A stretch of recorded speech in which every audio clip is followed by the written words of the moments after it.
Good morning. My name is Brandy, and I'm a seer and intuitive with the Divine Awakening Center. Today, I want to address the fear and the energy of this month. As many of you may know, in March is the month of high energy and high awakening for intuitive healers and everybody alike.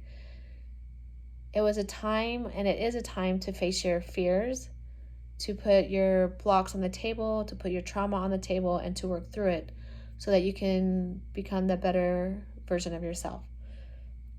It's interesting to find that during the same energetic month, we have the coronavirus fear running rampant in the world. And fear is actually a gift. Fear is something that can help us be better versions of ourselves if we look at it correctly, but it can also be very devastating if it runs out of control.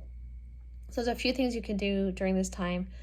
The first is, I suggest you face your fears. Ask yourself, what am I afraid of with the coronavirus and outside of the coronavirus? So for example, the one thing I'm afraid of is, my grandma. She's 86 years old. And so I told her, you need to have someone else to go to the store for you. You can't travel right now. You just need to be home because you're 86. And according to Johns Hopkins, those who are passing away have a pre-existing condition and are over the age of 50, whether it's a heart condition, diabetes, and I have other grandparents that do have diabetes and have compromised immune systems, so they've canceled all their stuff. So that fear there's facts behind that fear. I have some people at work that said, I said, what are you afraid of? They say passing away. I said, okay, well, you're in your 30s. You don't have a compromised immune system. You're strong. The chances of you passing are very, very, very low.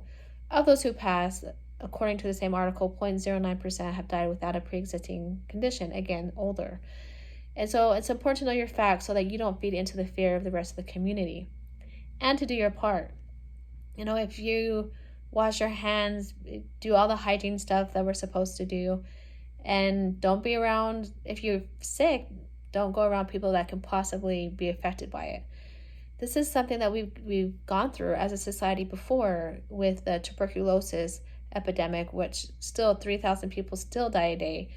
The AIDS epidemic, which still people die every day, thousands. The flu, every day people still pass from the flu. So these things that they're saying to do should be something we're constantly doing anyway.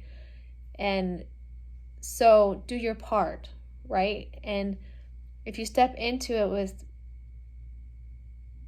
wrong fear, you're going to increase the chaos in the community. But taking, like right now, they're shutting down schools and doing stuff like that to make sure that no one else can pass along, so we can kind of stop it in its tracks, right?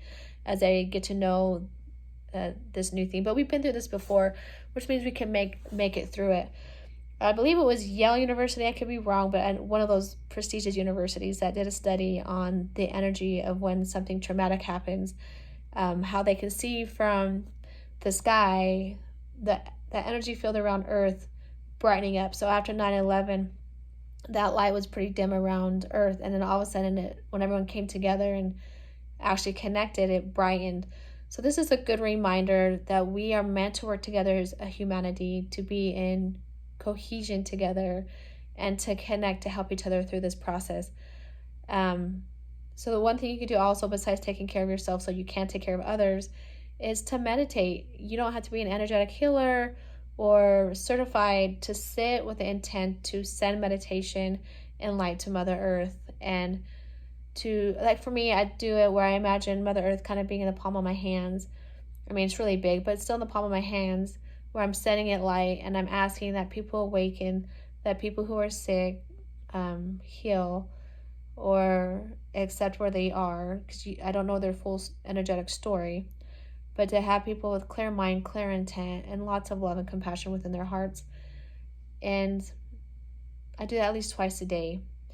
It also helps me calm down too, and to remember what my part is and what I can do on that end. So I do send you guys lots of love. Remember to know your facts, do your research. There's John Hopkins and the WHO, and take control of your fear, understand it, and how can I apply it as a gift? How can I apply this to help me awaken? What can I do so fear doesn't control me, but I control the reasons behind it, meaning there's a lesson behind it all. And meditating and self-care, very important. So I send you guys all the love. I do pray for you. I send you all the meditation in the world, all the light. I always say sending love and light.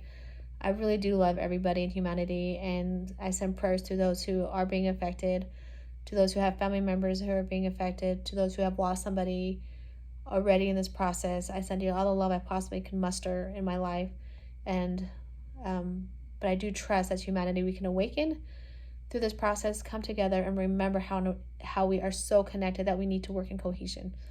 Love you all. Goodbye.